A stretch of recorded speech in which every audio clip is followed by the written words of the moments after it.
The Secret Story of Sonia Rodriquez by Alan Sitomer. Chapter 34.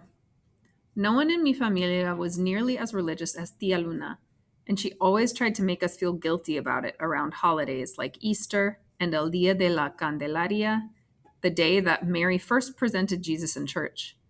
Year after year, my aunt wanted to celebrate religious holidays much more devotedly than the rest of us. Heck, if it had been up to her, we'd have put a 50-foot Christ on the crucifix on the top of our roof for Good Friday and spent the next 72 hours until El Domingo de Resurrección flogging ourselves on the front lawn. But when it came to Cinco de Mayo, the only real Mexican holiday in El Norte, our entire familia was always excited to go full speed ahead. It was our absolute favorite day of the year. The food, las horchatas, the dancing, las piñatas, the fireworks, la música. Our whole street would close down so that every family on the block could participate in una gran fiesta of cultural pride. Hundreds of people would show up to celebrate. It was a real sight to see. Women would be dressed in bright, flowing dresses, while men, like mi papi, would wear traditional charro suits, dressing like fine Western cowboys with giant sombreros and shiny, thick boots. We had mariachi bands, dancers who would swirl and stomp their feet, delicious foods that seemed to never run out, and lots of smiles and love in the air. As mi ama once told me, more than one baby was made on the night of Cinco de Mayo in our neighborhood. That was for sure. It was as if amor floated inside the oxygen we breathed. Cinco de Mayo was the only day of the year that offered something for everyone in our household.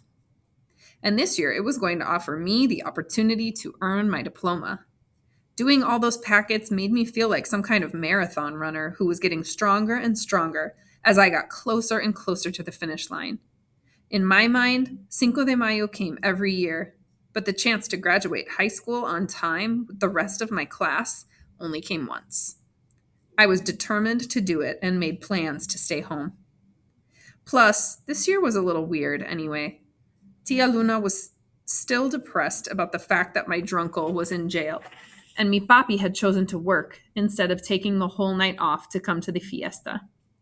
Last year, his gym had to close down because there were no Mexicans to clean the locker rooms. Everyone had called in sick to go out and party, including mi papi. So this year, the gym offered Papi double time wages, a $75 bonus, and an extra night off later that week if he would work. After all, the gym had to stay open for the white people who didn't know the difference between Cinco de Mayo and Dia de los Muertos. It was just too much of a good deal for mi papi to pass up, despite the fact, for the past 16 years, he had dressed up in a full Mexican charro costume and ridden horses with 3 of his compadres in the city's annual midnight Cinco de Mayo parade. But this year, mi papi would not be able to join his friends. They said they understood. After all, a real vato had to do what he had to do to support his familia. But Papi still packed up a bag of clothes just in case he had the chance to get off work early, change outfits at the gym, and ride a horse in the holiday parade after his shift ended. One way or another, Papi would still get in some good fun, because Cinco de Mayo parties always went on very late into the evening. But still, he was hoping not to break his tradición. Tradiciones are big in the Hispanic community. Lucky for me, Ama was feeling better, so she decided to take the twins out to the street fair in the made-for-two stroller. Besides, when you're a Latina, nothing gets you more positive attention than going out with a cute little baby. And mi ama had 2 of them. With the way I dressed them in adorable matching mini mariachi outfits, mi ama would be the toast of the town all night long. It was the perfect opportunity for me to stay home and get some real work done in peace and quiet. I held the front door open for mi ama as she rolled the babies outside. Sonia, come, have some nieve de fresa, she said to me in Spanish. It's your favorite. There was a spark of real happiness in her eyes. And Cinco de Mayo is your favorite holiday. No, gracias, ama. Maybe I'll go later with Papi when he comes home from work, I answered. Though I admit I was tempted by the thought of nieve de fresa, I was more excited to stay home alone and get my work done. My two younger brothers, Oscar and Miguel, dashed out the door. They would be out until well after midnight, eating sugary foods and causing trouble like all the other boys their age. And they were as jumpy as jelly beans with excitement. Rodrigo, of course, had long since left for the evening. Mi ama took the twins, Tia Luna took my 2-year-old brother, Hernando, and everyone exited. I closed the front door and made myself a cup of hot tea. Spiced cinnamon. After changing into some clothes that were a bit more comfortable, I sat down, turned on my study light, and smiled. A proud feeling came over me as I thought about my younger brothers and sister. I realized I was like one of those trekkers in the forest, hacking my way through thick brush with a machete. And while it had certainly been tough for me, mis hermanos y hermana would have a clearly marked road to follow and a much easier time getting through, now that I was almost done. Sure, the twins were babies, but babies grow up, and I wanted them to have a good life with the good opportunities education offered. And don't think I wasn't going to bust Oscar's and Miguel's butts either.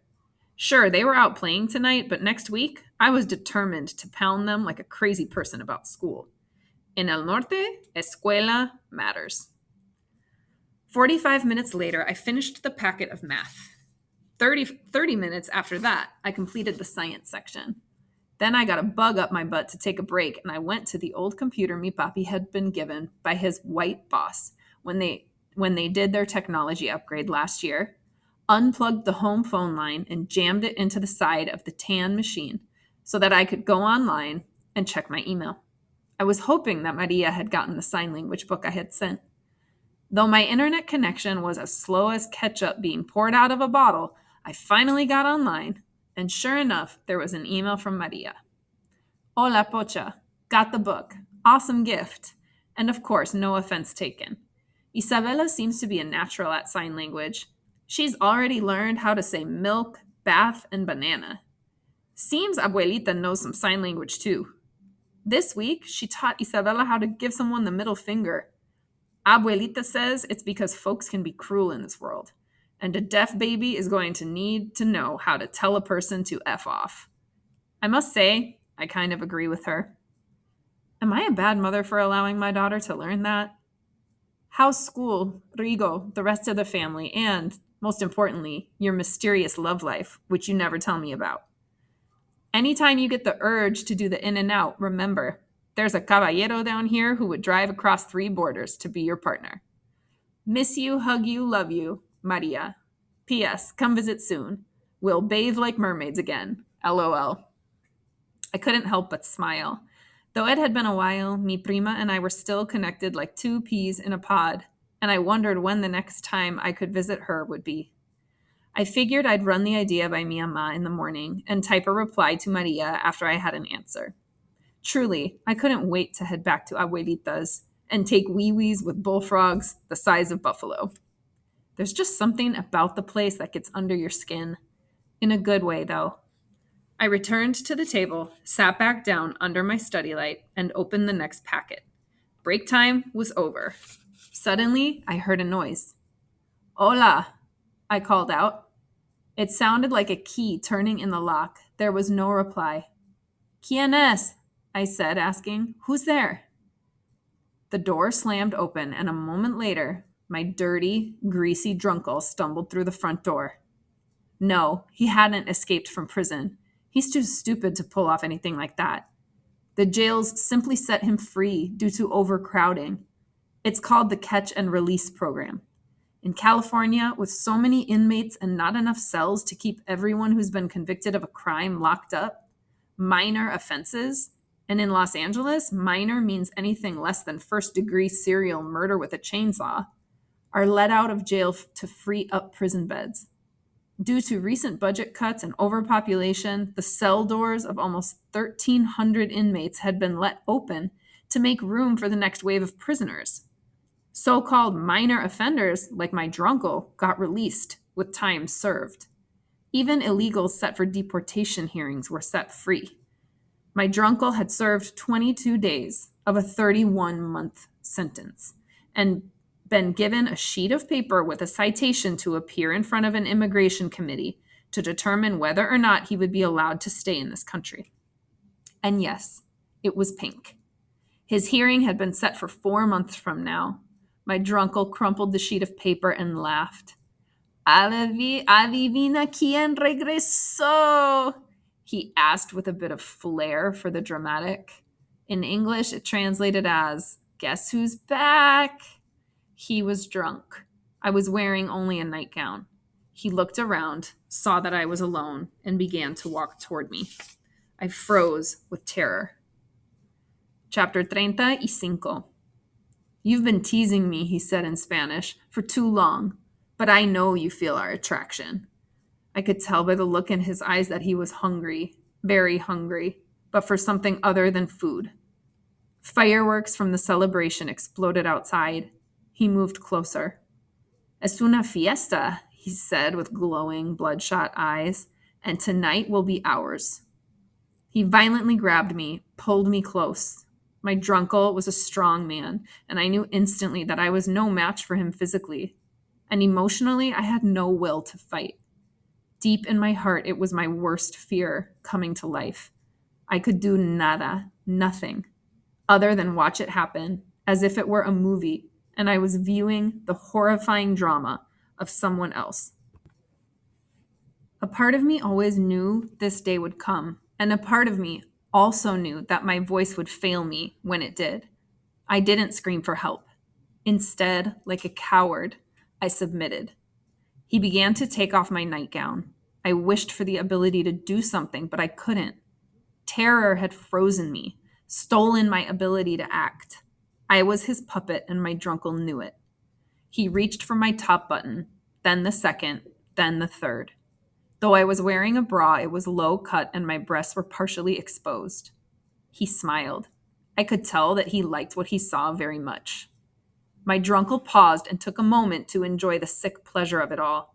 A few hours earlier, he'd been locked in a cage like a beast, and now he was in mi casa, about to enjoy the pleasures of my young flesh. The tip of his tongue slithered from his mouth like a snake, and he licked his lips as if preparing for a delicious meal. Ready to continue on, his oily, black fingernails reached for the bottom of my nightgown. His filthy hand lightly brushed against the skin of my naked thigh. I took a deep breath and closed my eyes. I thought again about fighting back. I wanted to fight back. I wished for the ability to fight back, but still I was too afraid. It was as if the practically an adult Sonia had completely vanished, and all that was left was the itty-bitty girl Sonia, the one who was horribly freaked out and too scared to move. Yes, I wanted to act heroically, but I didn't. I couldn't.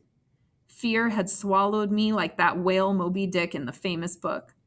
I just didn't have the courage to defend myself. His finger started to work its way up my leg. My heart beat 1,000 miles a minute. I felt the heat of his body as he stepped closer. Suddenly, the front door flew open with a crash. My drunkle and I turned our heads at the same time. It was Geraldo. There will be no more, he said. No más. It turns out that after I first broke up with Geraldo, he'd spent night after night watching me through the cheap drapes of my front window. Though he never made himself known, he often looked at me by the light of my study lamp with great longing. But after a while, he gave up his long bus rides across the city to stare at me like a stalker in the night. However, today was May 5th, and once upon a time, I had made a promise to him about my lips being his birthday present. He'd come to collect. Months may have passed, but his love for me still burned like a roaring flame. My drunkle, when he realized who the boy was, pushed me away like a rag doll. You effing Central, my drunkle said in disbelief. That Geraldo had had the nerve to enter his house. Geraldo didn't respond with words. Instead, he balled up his fists. The two of them lunged at each other. The battle was no match at all. My drunkle had learned how to fight dirty in prison, and in a matter of moments, he had punched Geraldo in the balls, thumbed him in the eye, and put him into a staggering, choking headlock. A pair of scissors lay on the table. A second later, they were in my drunkle's hand, then at Geraldo's throat. My drunkle preparing to slash Geraldo's neckline ear to ear. Now I'm going to slice you like the cerote pig you are, he said with a growl. It sounded like a threat from the devil himself. My drunkle raised the blade. No, I shouted. Somehow my voice had returned. Please, I'll do anything, whatever you want. My drunkle looked up. To prove I was serious, I lowered the nightgown off my shoulder. And I will do it over and over, I said. Have me now, have me tomorrow, have me whenever you want. You can have me for years, I swear. I'll never tell anyone. Just please don't.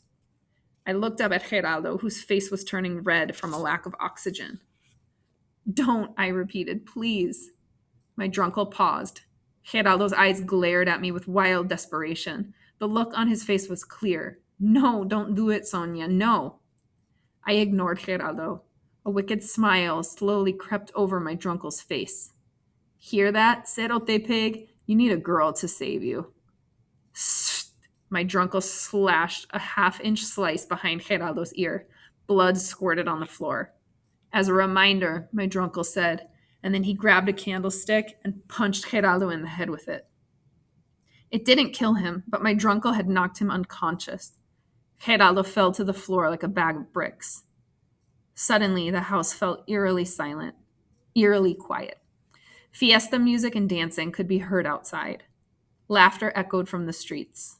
My drunkle stood, crossed the room, and turned off the study light so that no one else would be able to see inside. Click, the lamp went out. I always knew you wanted me, my drunkle said in Spanish as he closed the front door. Ven aquí, he ordered. Come here. I lowered my eyes and did what he asked. My feet shuffled closer. When I got next to him, though, he didn't touch me. My drunkle just stared, waiting for me to do what I had promised. Slowly, I reached back to unhook my bra, but in my heart, I knew I was lying. Yes, my drunkle could have me right then, but that would be it. In my mind, I'd always feared this day would come, which was why I had stolen so many of mi ama's pills. I had a stash of 17 of them wrapped inside a piece of tissue paper, hidden underneath the kitchen sink. With a warm bath and a little tequila to wash them down, it would all end. I became numb, eyes without any light, a body without a soul. In a state of total emptiness, I surrendered. ¿Qué pasa? Came a voice. I turned. It was Papi. He was dressed like a Mexican nobleman in traditional charro clothing. The green jewels on his cowboy jacket sparkled, his boots shined, and he wore a gigantic sombrero, which sat proudly on his head. With his furry mustache and a squint in his eye, mi papi looked handsome, elegant, and fierce. It was like I was staring at a beautiful illusion. Dije, ¿qué pasa? He asked again, and then he turned on the light. The gym still hadn't had enough Mexicans to operate, so they had decided to turn the evening into Navidad #2 and wax the racquetball courts. Mi papi had come to take me, whether I wanted to or not, for a study break for Nieve de Fresa before he joined his compadres on horseback in the parade. I was too numb to say anything.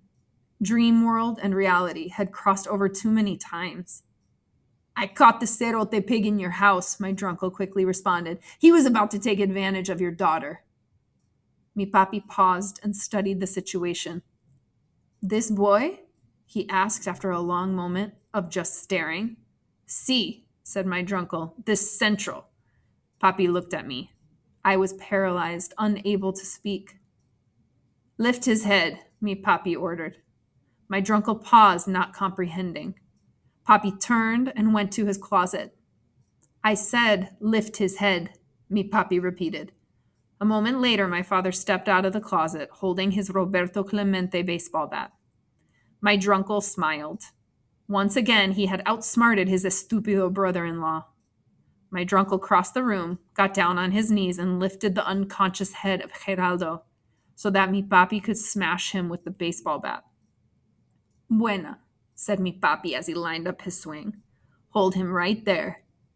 I started to panic, but still I was too stricken with fear to get any words out of my mouth. Mi papi reached back.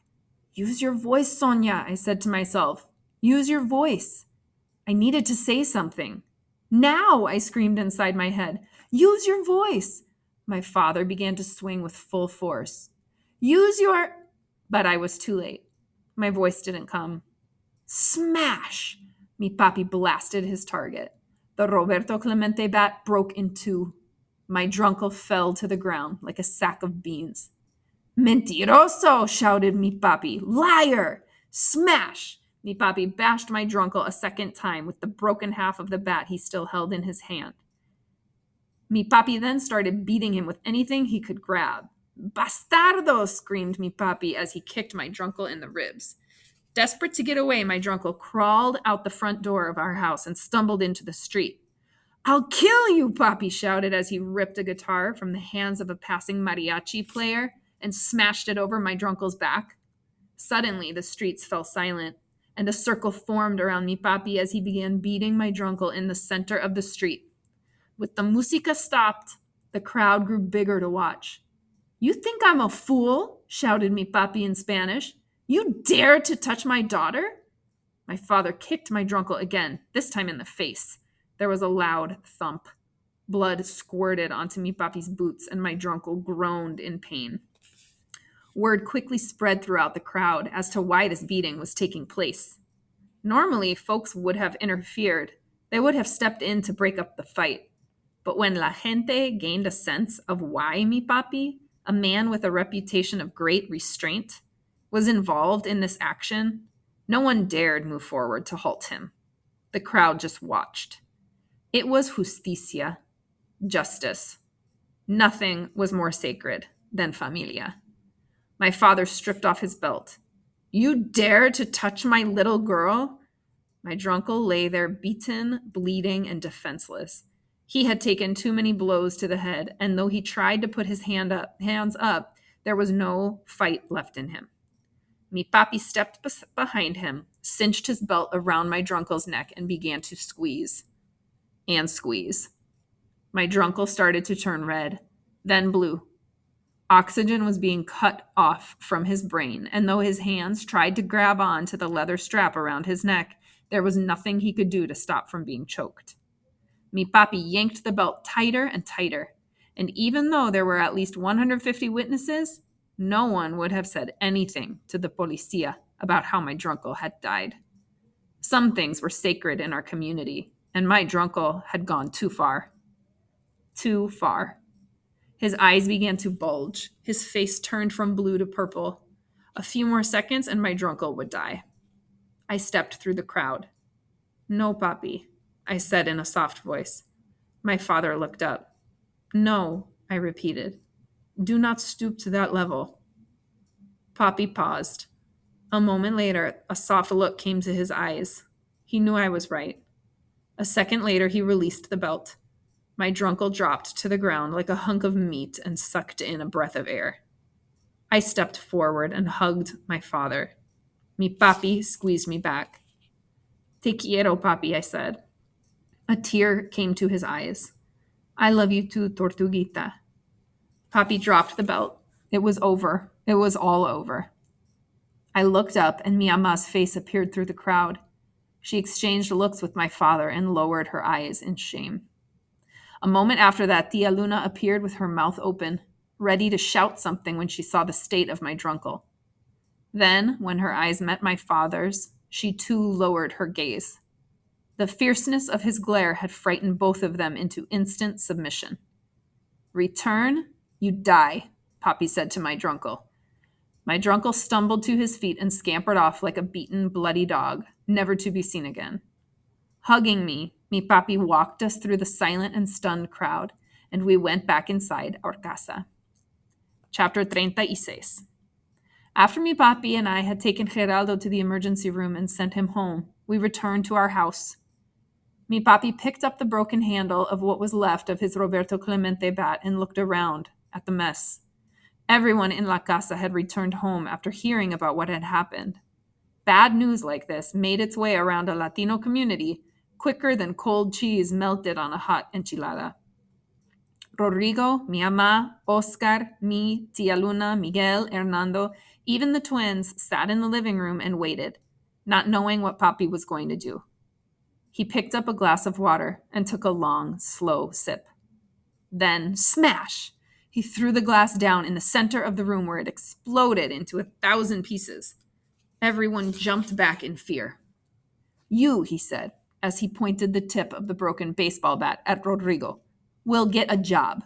That is, after you get down on your hands and knees and wash the blood and clean the glass off this floor. Mi papi breathed deeply, his nostrils going in and out like an angry bull. I always believed actions spoke louder than palabras, he continued. But I was wrong. Words are now what is now needed in this casa, too. Rodrigo looked up in shock. You don't like it? Mi papi said. There's the door. You can follow your piece of shit uncle. Papi stared with a steel glare. Rodrigo lowered his eyes. Well, I'm waiting, said mi papi. With his head down, Rodrigo stood, went to the kitchen, and grabbed a damp towel. A moment later, he was down on his hands and knees, scrubbing up blood. And I mean every last drop. If there is even a speck of red. Mi papi didn't need to complete his sentence. Rodrigo understood exactly what he meant. Papi then turned to my two younger brothers, Oscar and Miguel. Hijos, vengan aquí, he commanded. My brothers looked up with terror in their eyes. Papi led them into his bedroom. They followed along silently. I want both of you to clean up the mess in here, Papi ordered. My brothers looked around, confused. What mess? Oscar finally asked. This one, answered Papi. And with one giant swing of his Roberto Clemente baseball bat, mi papi smashed mi ama's television set into 1,000,000 pieces. Glass flew everywhere. Though she was seated in the living room, the violent crash from the bedroom caused ama to jump back in gigantic fright. Now get going, mi papi ordered. And if your grades in school don't improve in the next few weeks, both of you will taste the belt. ¿Me entienden? My brothers leaped into action, terrified of what might happen to them next. Once the two of them had started working, mi papi stepped out of the bedroom and stared fiercely at ama. She sat with Tia Luna on the couch, shaking with fear, wondering what, or who, mi papi was going to break next. Your television seems to have a small technical problem, Papi explained. Looks like no telenovelas for a while. His message was clear. Stop using Sonia as a servant. Mi ama said nothing. She just kept her head down. Papi went to the front door and opened it. This is a doorbell, he said to Tia Luna. My aunt was so scared, the fat on her neck jiggled. And this is how you use it, mi papi explained. He pushed the little button. Bing bong. Sometimes when people do not answer, it means they are not home, mi papi continued. And even when it looks like there are people at home, sometimes they're really not. Do you understand this technology, he asked. Tia Luna nodded and looked at the floor. Then why don't you try it the next time you come over, mi papi suggested, as he held open the front door. He waited. It took Tia Luna a moment to realize that he was kicking her out of the house. Slowly, she pushed her fat butt off the couch, picked up her purse, and exited without a word about Jesus, the devil, or the future of our burning souls. Thank you for visiting, mi papi said as he closed the door behind her. We look forward to seeing you soon. He then spun around. Sonia, he barked in a firm voice. It was his loudest command yet. I looked up, ready to be scolded like everyone else. Lo siento, mi papi said gently. I paused. I am sorry, he repeated, truly sorry. It's not your fault, papi, I answered in Spanish. It's mine. No, he snapped. It's not. Don't ever think like that. It is not your fault. He stared across the room at mi ama. It is ours, he said. It is ours. I saw wetness forming in mi papi's eyes. Of all the jobs he did, he'd always felt that job number one was to be a great father. And right then I could see that he felt that he had failed. I never realized, mi papi said, shaking his head. With all the time I was working, I thought I was making things better. He paused. But I was not. He looked down at the floor. I was not.